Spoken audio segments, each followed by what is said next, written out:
ఉదయకాల సమయంలో ప్రభువును ఆరాధించక పూర్వం దేవుని వాక్యములో రెండొక భాగాన్ని మనం చదువుకుంటాము.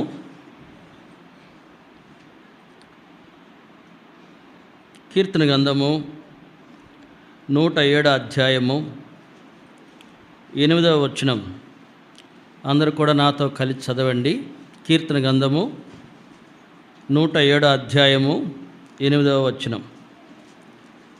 ఆయన కృపను బట్టి నరులకు ఆయన చేయు ఆశ్చర్య కార్యములను బట్టి వారు యెహోవాకు కృతజ్ఞతాస్తుతులు చెల్లించుదురుగాక. ఇంకోసారి కూడా చదువుకుంటాం. ఆయన కృపను బట్టి నరులకు ఆయన చేయు ఆశ్చర్య కార్యములను బట్టి వారు యెహోవాకు కృతజ్ఞతాస్తుతులు చెల్లించుదురుగాక. చిన్న ప్రార్థన చేసుకుందాం ప్రభు సహాయం కొరకై.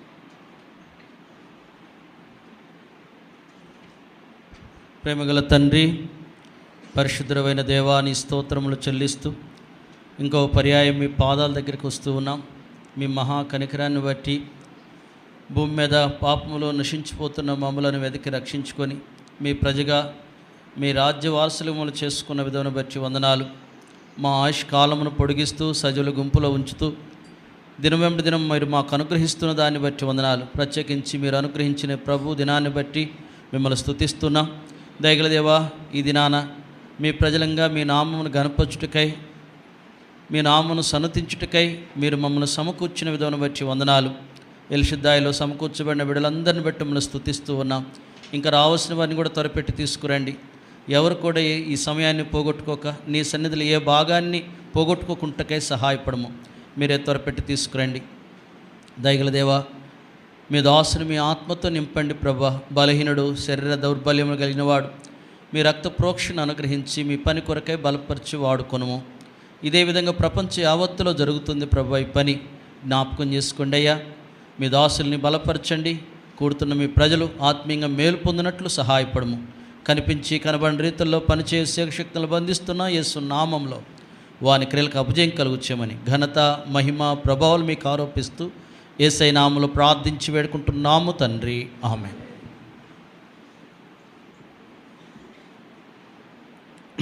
ఉదయకాల సమయంలో ప్రభును ఆరాధించక పూర్వం మనం చదువుకునే వాక్య భాగము ద్వారా కొన్ని నిమిషాలు దేవుని మాటలు మనము ధ్యానిస్తాం.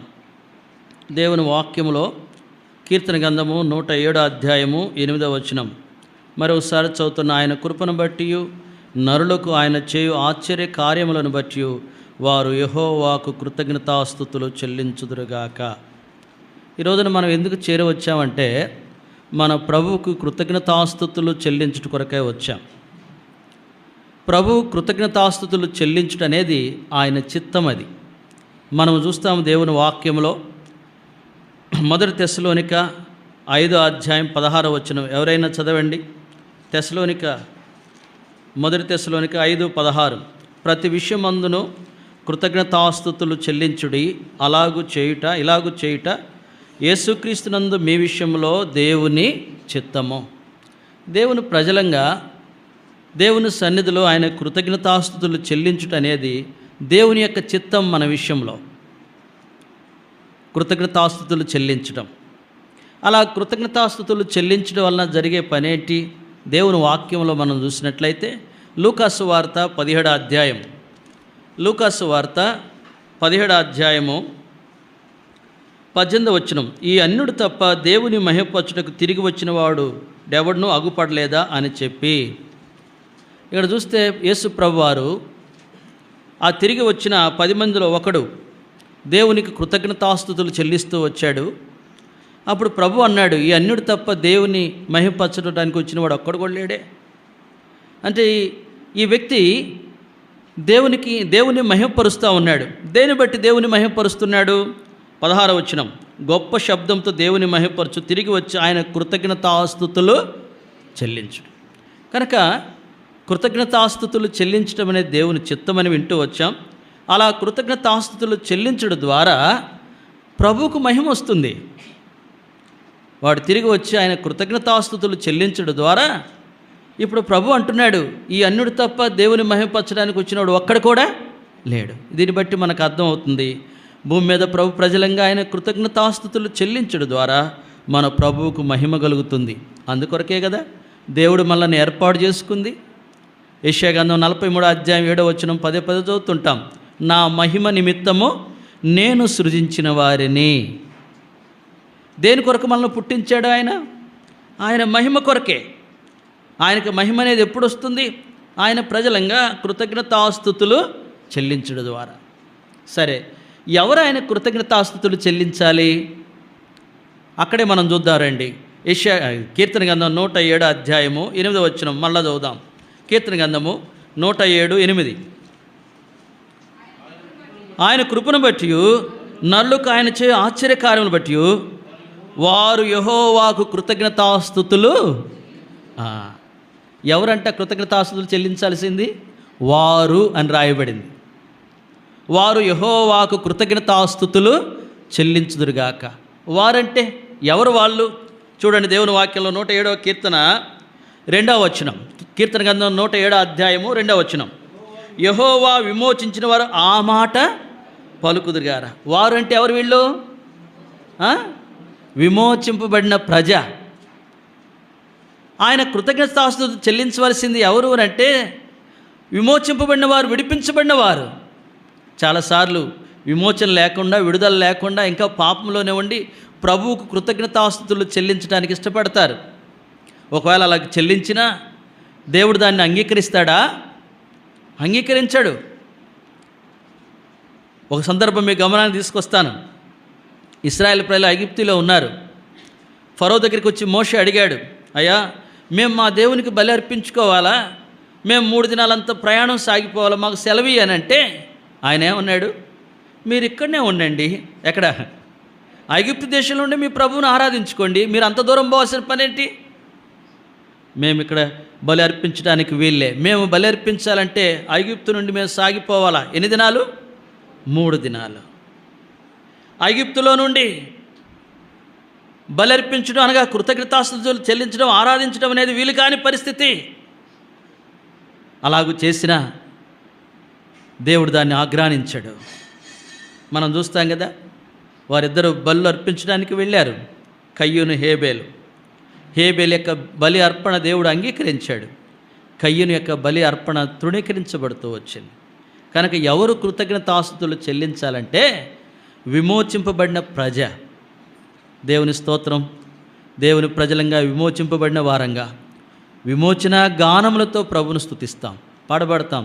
విమోచన గానములతో సౌందర్య ప్రేమ స్తుతులతో, విమోచన గానములతో సౌందర్య ప్రేమ స్తుతులతో నమస్కరించి ఆరాధింతో హర్షింతును నే పాడేదను నా ప్రభువా. నమస్కరించి ఆరాధింతో హర్షింతును నే పాడేదను నా ప్రభువా. నా ప్రాణ ప్రియుడా యేసు రాజా, అర్పింతును నా హృదయార్పణ. కనుక ఆయన కృతజ్ఞతాస్తుతులు చెల్లించాల్సింది అందరు కాదు, వారు అంటే ఎవరు? వాళ్ళు విమోచింపబడిన ప్రజలు. సరే, వారు ఎందుకు ఆ దేవుని స్తుతిస్తున్నారు, ఆయన కృతజ్ఞతాస్తుతులు చెల్లిస్తున్నారు? మరలా అదే వచనంలోకి వెళ్దాం రండి. కీర్తన గ్రంథం 107 అధ్యాయం 8వ వచనం.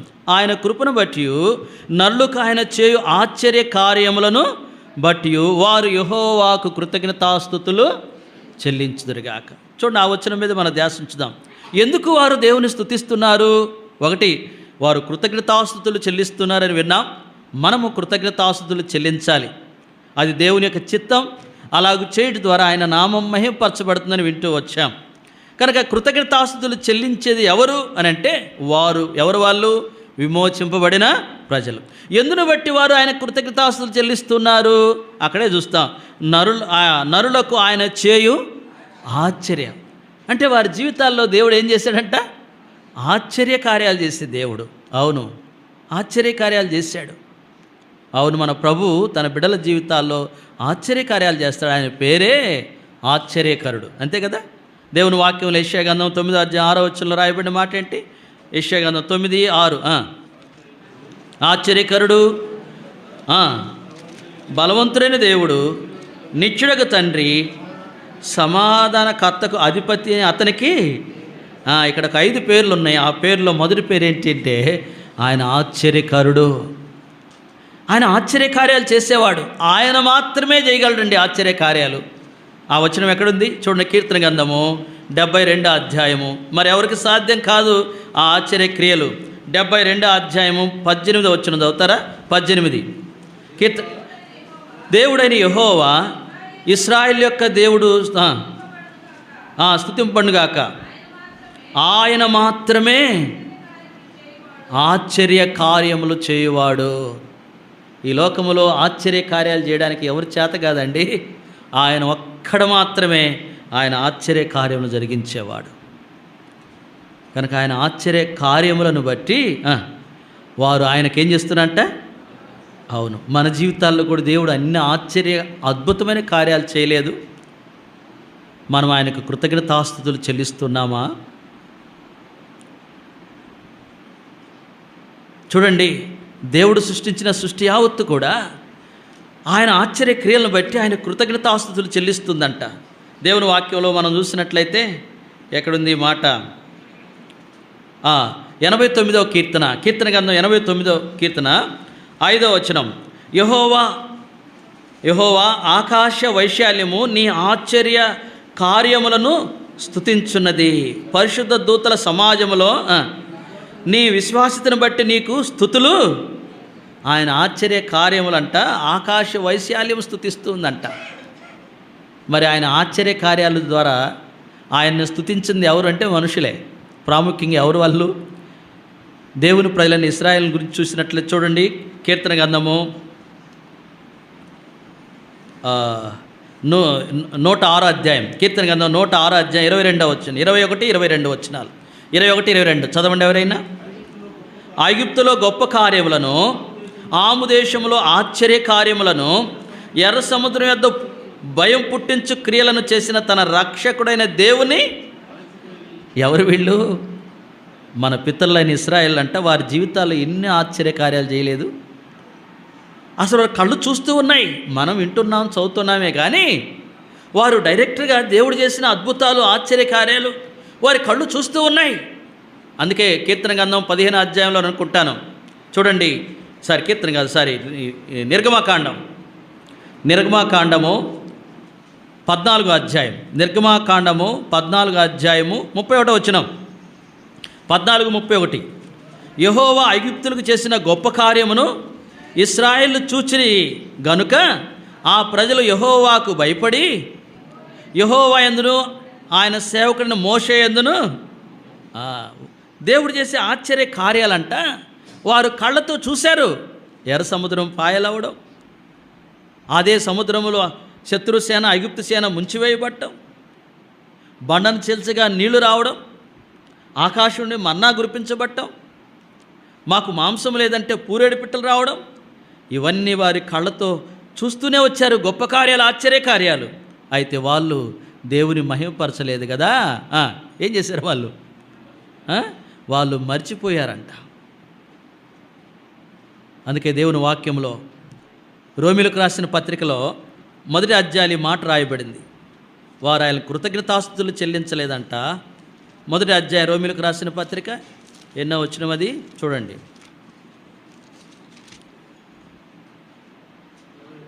21 మరియు వారు దేవుని ఎరిగియు ఆయన దేవునిగా మహిమపరచలేదు, కృతజ్ఞతాస్తుతులు చెల్లింపలేదు, కానీ తమ వాదముల యందు వ్యర్థులయ్యిరి.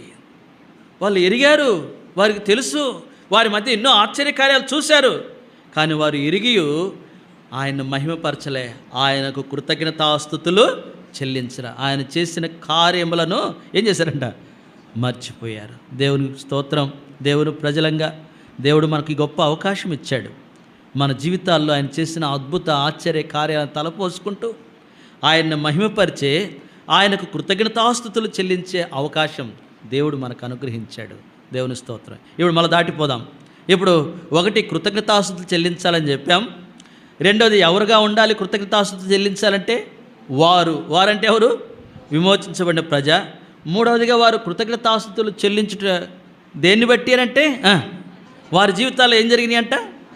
ఆశ్చర్య కార్యాలు జరుగుతూ వచ్చినాయి. సరే, నాలుగవదిగా అందులోనే వారి జీవితాల్లో ఆశ్చర్య కార్యాలు దేవుడు చేశాడే, దేన్ని బట్టి చేశాడు? వారి భక్తిని బట్టా, వాళ్ళ గొప్పతనాన్ని బట్టా, వారి యొక్క నైపుణ్యాన్ని బట్టే కాదు. మళ్ళీ అదే వచ్చిన చదువుతారండి. కీర్తన గ్రంథం 107:8 ఆయన కృపను బట్టి, ఆయన కృపను బట్టి నరులకు ఆయన చేయు. దేన్ని బట్టి అంటే ఆయన కృపను బట్టి. ఈనాడు నీ నా జీవితంలో దేవుడు ఆశ్చర్య కార్యాలు జరిగించుటకై మన మంచితనం కాదు, మన గొప్పతనం కాదు, కేవలము ఆయన కృపే. అందుకనే భక్తుడైన అపోస్తలుడైన పౌలు అంటాడు కదా, ఇప్పుడు నేను ఏమై ఉన్నానో అది దేవుని కృప. చూడండి 1 కొరింథీ పత్రిక 15 అధ్యాయము 1 కొరింథీ 15 అధ్యాయము ఎన్నో వచనం? అది 10వ వచనం అనుకుంటా. 10వ వచనం. అయినను నేనేమై ఉన్నానో అది దేవుని కృప వల్లనే అయ్యున్నాను, మరియు నాకు అనుగ్రహింపబడి ఉన్న కృప నిష్ఫలం కాలేదు, కానీ వారందరికంటే ఎక్కువగా ప్రయాసపడితే నేను కాదు, నాకు తోడై ఉన్న దేవుని. ఈరోజు నేను ఏమై ఉన్నానో అది ఒకప్పుడు నేను ఎవరిని? పూర్వము నేను దూషకుడును, హింసకుడును, హానికరుడును. 1 తిమోతి పత్రికలో మనం చూస్తాం, దూషకుడు, హింసకుడు, హానికరుడు. ఇంకా పైకి పోతే 15వ వచనం అనుకుంటాను, పాపులను రక్షించుటకు క్రీస్తు యేసు ఈ లోకమునకు వచ్చెను, అట్టి వారిలో నేను ప్రధాన పాపిని. ఒకప్పుడు నా జీవితం ఎలాంటిది? దోషకుడును, హింసకుడును, పాపుల్లో ప్రధానమైన పాపిని. ఈ రోజున నేనున్న ఈ స్థితి నన్ను బట్టి, నా మంచితనాన్ని బట్టి కాదు, ఆయన కృపయే. హానికరుడ హింసకుడను, దేవదూషకుడను నేను, హానికరుడ హింసకుడను, దేవదూషకుడను నేను, అవిశ్వాసి నైనా నన్ను, అవిశ్వాసి నైనా నన్ను ఆదరించి నావుగా, ఎంత జాలి యేసువా, ఇంతయని యూహించలేను, ఎంత జాలి యేసువా. చాలండి. దేన్ని బట్టి ఆయన మన జీవితాల్లో ఆశ్చర్య కార్యాలు చేశాడంటే ఆయన కృపను బట్టియే. అవును, సరే, మనం వెళ్ళిపోదాం ముందుకి. ఆయన కృపను బట్టి మన జీవితాల్లో ఎలాంటి ఆశ్చర్య కార్యాలు చేశాడు మనం కొన్ని ధ్యానించిన వారమై తలపోసుకొని ప్రభువును ఆరాధన చేద్దాం. దేవుని వాక్యంలో 107వ కీర్తనలోనికి రండి. కీర్తన గ్రంథము 107వ అధ్యాయము 2వ వచనం. యెహోవా విమోచించిన వారు ఆ మాట పలుకుదురుగాక, విరోధుల చేతిలో నుండి ఆయన విమోచించిన వారు. చాలండి. కనుక దేవుడు వారి జీవితంలో చేసిన ఆశ్చర్య కార్యాలు ఏంటి? ఆయన కృపను బట్టి అంటే, ఒకటి, యెహోవా విమోచించిన వారు ఆ మాటలు పలుకుదురుగాక, విరోధుల చేతిలో నుండి ఆయన విమోచన. కనుక మొట్టమొదటిగా దేవుడు వారి జీవితంలో చేసిన ఆశ్చర్య కార్యం ఏంటి? ఆయన కృతజ్ఞతాస్తుతులు చెల్లించుట కొరకనంటే ఆయన వారిని విమోచించాడు. ఇది చాలా ప్రాముఖ్యమైనది. ఆయన విమోచించాడు. ఎక్కడి నుంచి విడిపించాడు లేక విమోచించాడు అనంటే విరోధుల చేతిలో నుండి. ఎవరు విరోధి? పక్కింటోళ్ళ, అవతల పార్టీ వల్ల? ఎవరమ్మ మన విరోధులు? దేవుని వాక్యంలో 1 పేతురు పత్రిక 5వ అధ్యాయం 8వ వచనం, మనం తెలిసిన వాక్యమే. 1 పేతురు పత్రిక 5వ అధ్యాయము 8వ వచనం చదవండి ఎవరైనా. మొదటి పేతురు 5:8.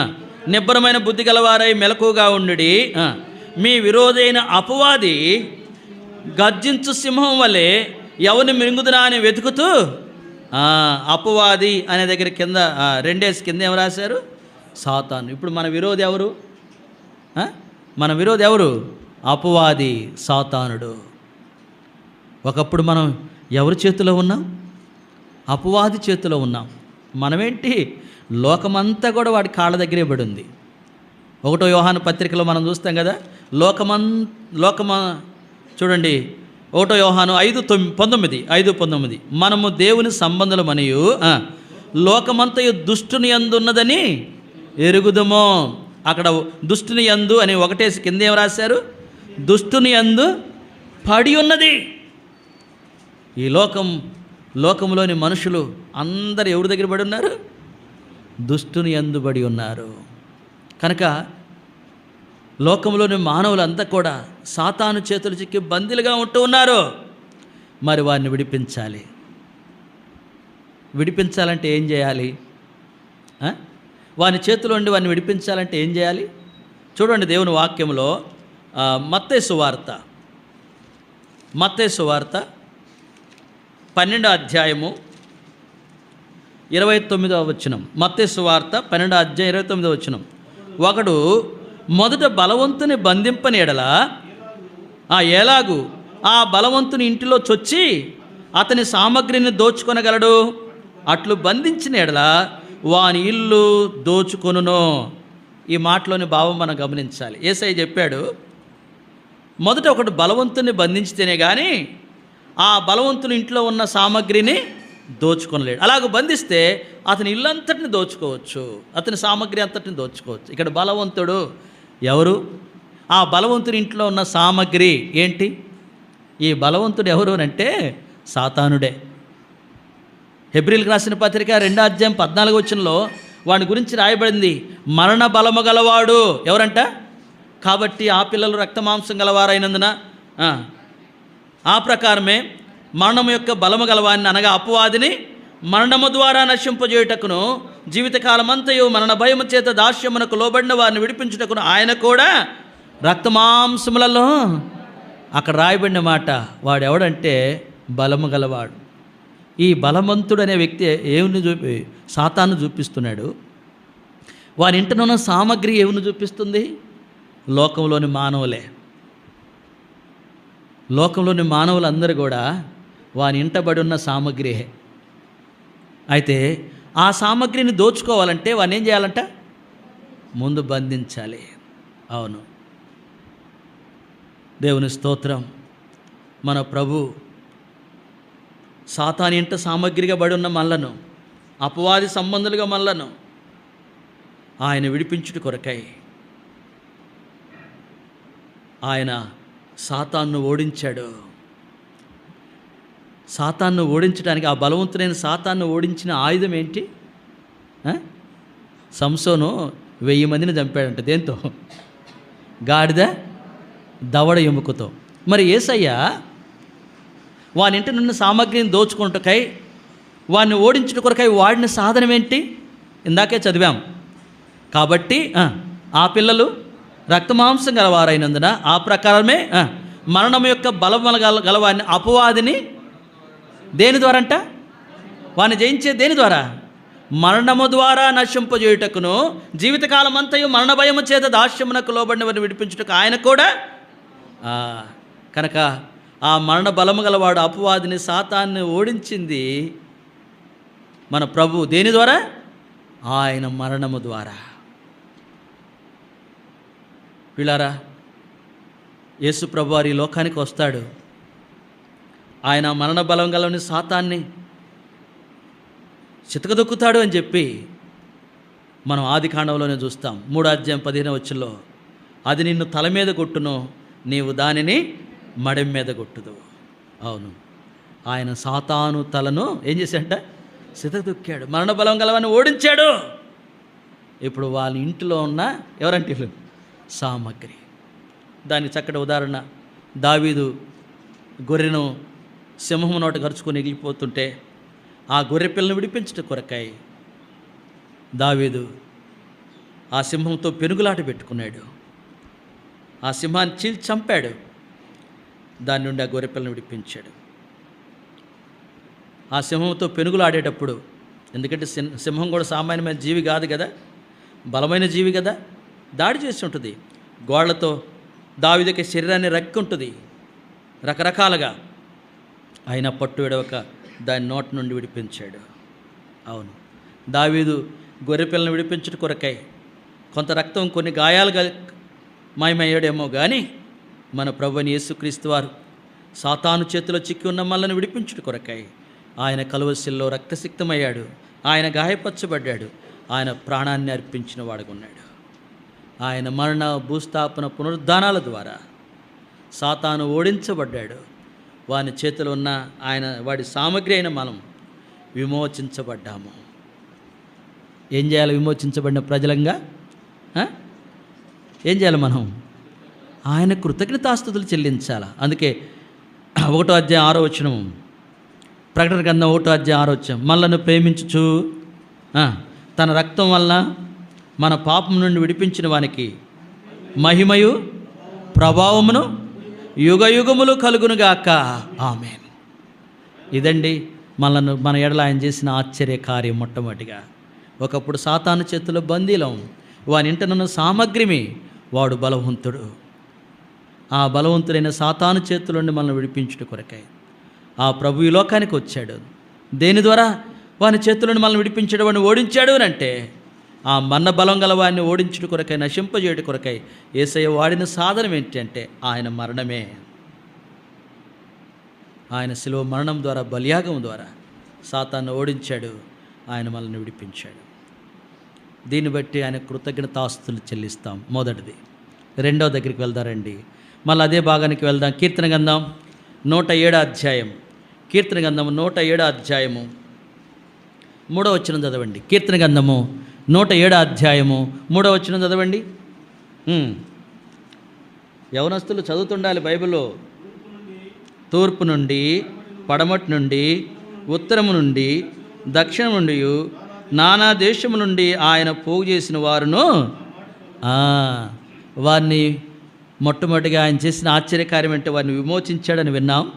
రెండవది ఏంటి అంటే, దేవుని వాక్యంలో వారు తూర్పు ఉన్నారు, పడమడు ఉన్నారు, ఉత్తరం ఉన్నారు, దక్షిణం ఉన్నారు, వారందరిని ఏం చేశాడంట? పోగు చేశాడు. అవును, ఒకప్పుడు మనం దూరస్తులము, అయితే ఇప్పుడు దేవుని ప్రజలతో మనల్ని ఐక్యపరిచాడు. దేవుని వాక్యంలో రాయబడింది కదా, యోహాను సువార్త 10వ అధ్యాయము 16వ వచనం. యోహాను సువార్త 10వ అధ్యాయం 16వ వచనం చదవండి ఎవరైనా. ఈ దొడ్డివి కానీ వేరే గొర్రెలను నా కలవు, వాటిని కూడా నేను తోడుకొని వచ్చేదను. అప్పుడు మంద ఒకటయు. చూడండి, పోగు చేశాడు. ఎక్కడికి? ఈ దొడ్డివి కానీ వేరే గొర్రెలు, అంటే దొడ్లో కొన్ని గొర్రెలు ఉన్నాయి, దొడ్డివి కానీ వేరే గొర్రెలు ఉన్నాయి. దొడ్డులోని గొర్రెలు ఎవరిని చూపిస్తున్నారు? దేవుని ప్రజలను, ఇశ్రాయేలును చూపిస్తున్నారు. వాగ్దానాలు వారివి, నిబంధనలు వారిది, అర్చనాచారాదులు వారిది. శరీరం బట్టి క్రీస్తు వారిలో పుట్టాడు. మనం అన్యజనులము, వెలుపటి వారము. అందుకే దేవుని వాక్యంలో పరజనులము, పరదేశులము, వాగ్దాన నిబంధనలు లేని ప్రజలం మనం. అయితే దేవుని స్తోత్రం, దొడ్డి గాని గొర్రెలైన మనలను ఇప్పుడు వాటిని కూడా తోలుకొని వచ్చి వీటితో పోగు చేశాడు, కలిపేశాడు. అప్పుడు కాపరు ఒక్కడు, మంద ఒకటి. దేవుని స్తోత్రం. ఇప్పుడు మనం ఒకప్పుడు ఇశ్రాయేలు ప్రజలతో సహపాటి పౌరులము కాము, పరజనులము. అయితే ఇప్పుడు దేవుని ఇంటి వారం. చూడండి, ఎఫెసీ పత్రిక 2వ అధ్యాయము, ఎఫెసీ పత్రిక 2వ అధ్యాయము 19వ వచనం. కాబట్టి మీరిక మీదట పరజనులను, పరదేశులను ఉండక పరిశుద్ధులతో ఏకపట్నస్తులను దేవుని ఇంటి వారనై ఉన్నారు. కనుక ఒకప్పుడు మీరు దూరస్తులు, చెదిరిపోయిన వారు, అయితే ఇప్పుడు వాటిని తోలుకొని వచ్చి ఎక్కడ కలిపాడు? దొడ్లో దేవుని ప్రజలతో ఐక్యపరిచాడు. ఎప్పుడైతే దేవుని ప్రజలతో మనం ఐక్యపరచమో, దొడ్లో దోలుపడ్డామో, ఇప్పుడు దొడ్లో ఉన్న గొర్రెలు ఏ అయితే అయినాయో ఇప్పుడు బయట నుంచి వచ్చినవి కూడా వాటికి సమానం అయిపోయినాయి. వారికి అర్చనాచారాదులు ఉన్నాయి, నిబంధనలు ఉన్నాయి, వాగ్దానాలు ఉన్నాయి. ఎవరికి? ఏమ్మా చదువుతామా? రోమిలకు రాసిన పత్రిక 9వ అధ్యాయము 5వ వచనం చదవండి ఎవరైనా. రోమిలకు రాసిన పత్రిక 9వ అధ్యాయము 5వ వచనం. పితరులు వీరు వారు శరీరం బట్టి క్రీస్తు వీరిలో పుట్టెను. ఈయన సర్వాధికారి అయిన దేవుడయ్యుండి నిరంతరము స్తోత్రాహుడై ఉన్నాడు. ఆమేన్. దానికి ముందు 4 వచ్చిన అనుకుంటా కదా. వీరు ఇశ్రాయేలు దత్తపుత్రోత్వమును, మహిమయు, నిబంధనను, ధర్మశాస్త్ర ప్రధానమును, అర్చనాచారాదులను, వాగ్దానములను వీరివి. అన్ని వాళ్ళే, మనకేం లేదు, మనం బయట వాళ్ళమే.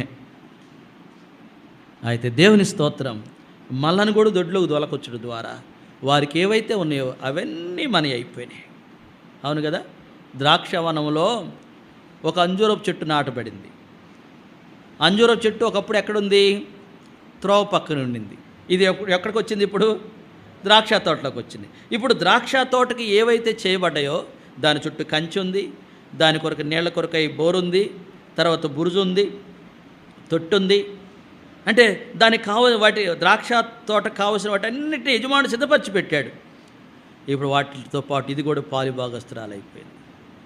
నీవు నేను కూడా దేవుని ప్రజలతో ఐక్యం చేయబడ్డాం. ఆ దైవికమైన ఆశీర్వాదాలకు మనం బద్దులమవుతూ వచ్చాం. దీన్ని బట్టి మనం ప్రభువును ఆరాధన చేస్తాం. ఒకటి విమోచించబడిన ప్రజ, రెండవది పోగు చేయబడిన ప్రజ, సమకూర్చబడిన ప్రజ. చాలా మూడో దానికి వెళ్దాం రండి. దేవుని వాక్యంలో మళ్ళా కీర్తన గ్రంథం 107వ అధ్యాయము, కీర్తన గ్రంథము 107వ అధ్యాయము 4వ వచనం చదువుదాం. వారు అరణ్యమందలి ఎడారి త్రోవను తిరుగులాడుతూ ఉండిరి. వారికి నివాసపురం ఏది వారికి దొరకకపోయెను. ఆకలి దప్పుల చేత వారి ప్రాణం వారిలో. వారిప్పుడు విమోచించబడ్డారు, పోగు చేయబడ్డారు. ఇప్పుడు వారు యాత్రలో ఉన్నారు, తిరుగులాడుతున్నారు. కానీ వారికి సరైన మార్గం కనపడలా, వారికి నివాసపురం దొరకలే. అయితే దేవుడు వారిని ఏం చేశాడు? 7వ వచనం చదువుదాం ఇప్పుడు రండి. వారొక నివాసపురము చేరినట్లు చక్కని త్రోవన ఆయన వారిని, ఇంతకుముందు ఎటు నడవాలో తెలియదు, తిరుగులాడుతున్నారు, మార్గం గమ్యం కనపట్లేదు, వారికి నిరాశ నిస్పృహలో ఉంటున్నారు. అయితే ప్రభు కలుగు చేసుకున్నాడు వారిని. ఇప్పుడు ఎలాంటి త్రోవను నడిపిస్తున్నాడంట? చక్కని త్రోవను. అవును పిల్లారా, దేవుని ప్రజలంగా మన విశ్వాస యాత్రా జీవితంలో ఆయన చక్కని త్రోవను నడిపించేవాడు. మనకు త్రోవలు తెలియకపోగా, ఎటుపోవాలో అర్థం కాకపోగా ఆయన మనకు బోధించేవాడు. కీర్తన గ్రంథము 32వ అధ్యాయం 8వ వచనం చదివినట్లయితే చదవండి. కీర్తన గ్రంథం 32:8. 32:8. నీకు ఉపదేశం చేసేదను, నీవు నడవలసిన మార్గము నీకు, నీ మీద దృష్టి ఉంచి నీకు మార్గం అర్థం కావట్లే, నువ్వు ఎటుపోవాలో తెలియక నిరుత్సాహంలో ఉంటున్నావు. కొన్నిసార్లు వారికిలాగా ఎవరికి? ఎంఐ గ్రామానికి వెళ్తున్నారు. ఏ మార్గం అంటే ఇది? ఎంఐ అంటే ఏం అర్థం కావట్లే. కొన్నిసార్లు మనకు ఎదురయ్యే కష్టాలు, సమస్యలు, ప్రతికూల పరిస్థితుల్లో ఒడ్డు తెలియక, ఏం అర్థం కాక ఏం చేయాలో దోచని పరిస్థితుల్లో ఆయన మనకు బోధించేవాడంట. నీవు నడవలసిన మార్గము నీకు యెషయా గ్రంథంలో ఉంది. ఇదే త్రోవ, ఇందులో నడుచుకుండని వెనక నుండి మీ చెవులకు ఒక శబ్దము వినబడుతుందంట.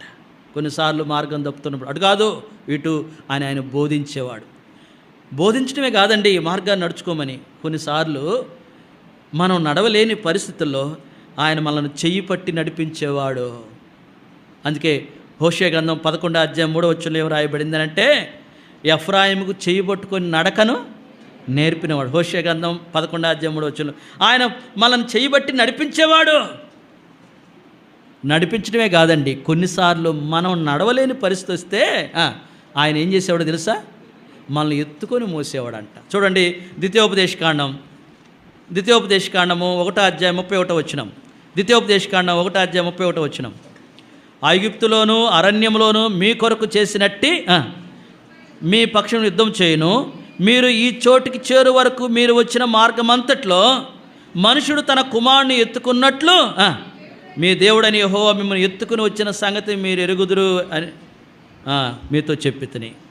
ఎలాగ చేశారంట? వాళ్ళు వెళ్ళే మార్గంలో వాళ్ళు నడవలేని పరిస్థితుల్లో ఒక మనుషుడు తన కుమారుని ఎలాగ ఎత్తుకొని మోస్తాడో అలాగ మోసే దేవుడు.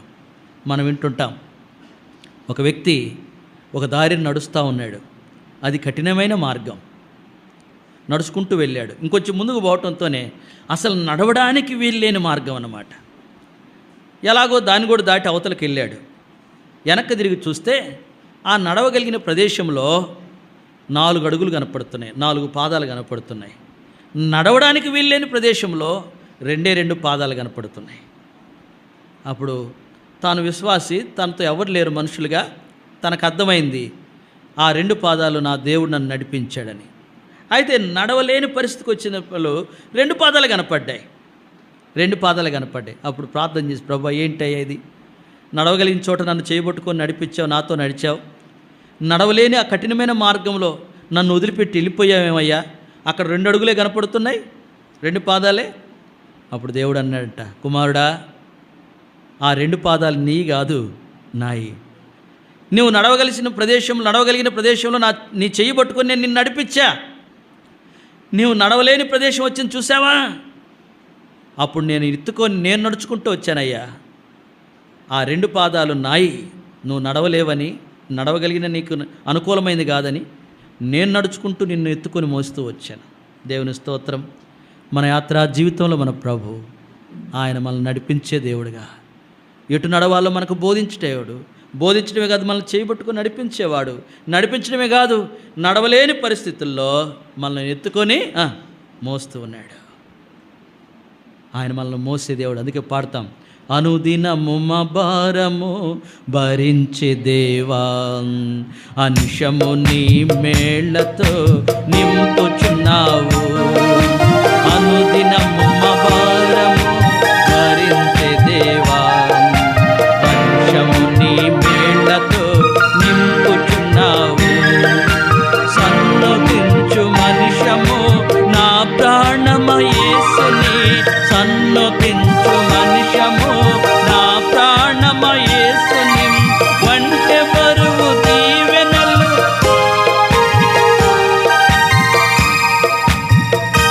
నాకు శక్తినిచ్చితివి. వంటె బరువు దీవెనలు నీకు నమోపి, వంటె బరువు దీవెనలు నీకు నమోపి. అనుదినము మా భారము భరించే దేవా, అంశము నీ మేళ్లతో నింపుచున్నావు. అంశము నీ మేళ్లతో నింపుచున్నావు.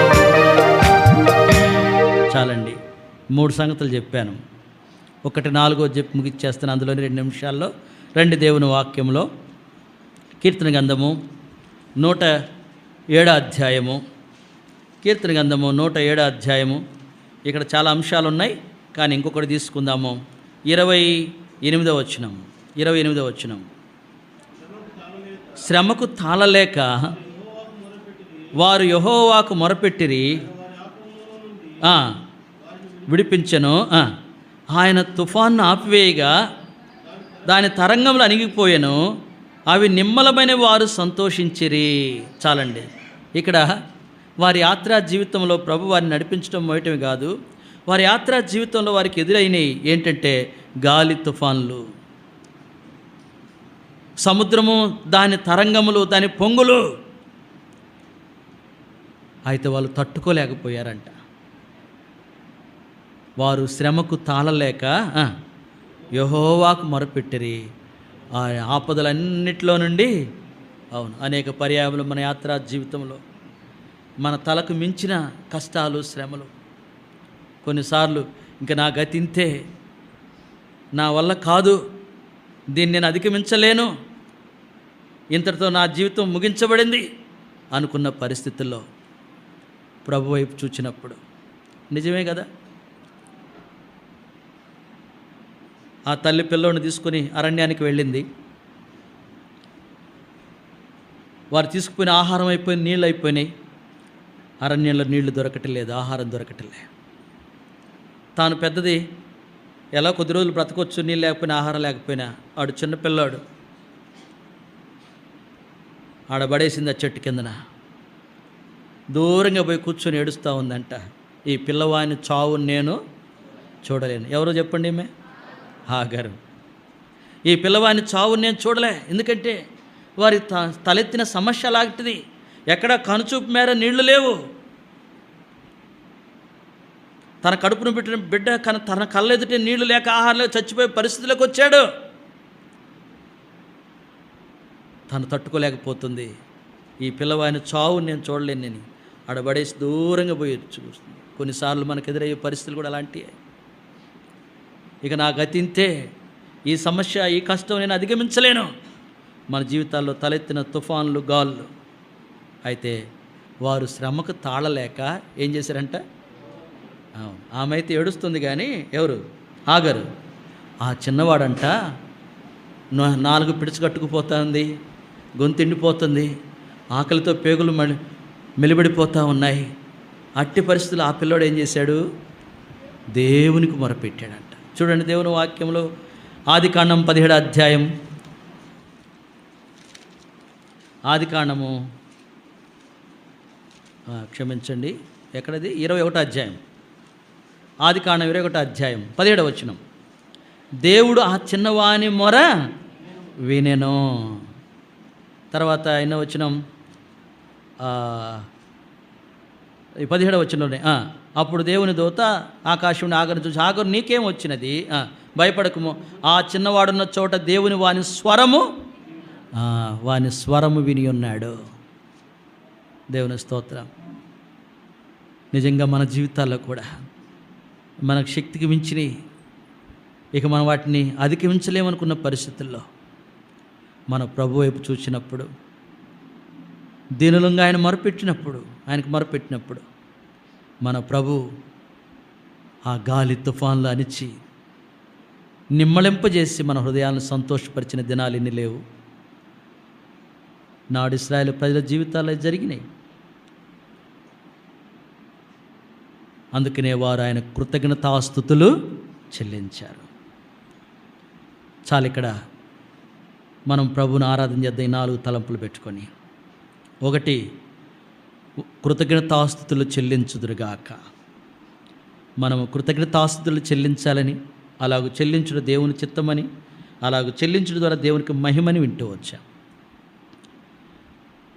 2వది, కృతజ్ఞతాస్తుతులు చెల్లించవలసింది ఎవరు, వారు అంటే విమోచించబడిన ప్రజని వింటూ వచ్చాం. 3వది, ఎందుకు వారు కృతజ్ఞతాస్తుతులు చెల్లిస్తున్నారు అనంటే, వారి జీవితాల్లో దేవుడు ఏం చేశాడు, దేన్ని బట్టి ఆయన వారికి ఆశ్చర్యక్రియలు చేశాడు, ఆయన కృపను బట్టి. అవును. 4వది, 5వదిగా ఆయన వారి జీవితాలు చేసిన ఆశ్చర్యక్రియలు ఏంటి, 4 విషయాలు చూసాం. 1 విమోచించాడు, 2 పోగు చేశాడు, 3వదిగా వారి యాత్రా జీవితంలో సరైన మార్గాన్ని నడిపిస్తున్నాడు, బోధిస్తున్నాడు. వారు నడుచలేని పరిస్థితి చేయబట్టుకుని నడిపిస్తున్నారు. ఇంకా కఠినంగా ఉన్నప్పుడు ఆయన ఎత్తుకొని వారిని మోస్తూ ఉన్నాడు. అంతేకాదు, వారి యాత్రా జీవితంలో వారికి ఎదురయ్యే గాలి, తుఫాను, అలల్లో, అనగా సమస్యల సుడిగుండంలో వారికి చేత కాకపోగా ఆయన వైపు చూసినప్పుడు వారి మొర ఆలకించి వాటిని అందించి వారిని క్షేమకరంగా ఒడ్డుకు నడిపించిన దినాలు మన జీవితాల్లో అన్వయించుకుందాం. ప్రభును స్తుతిద్దాం.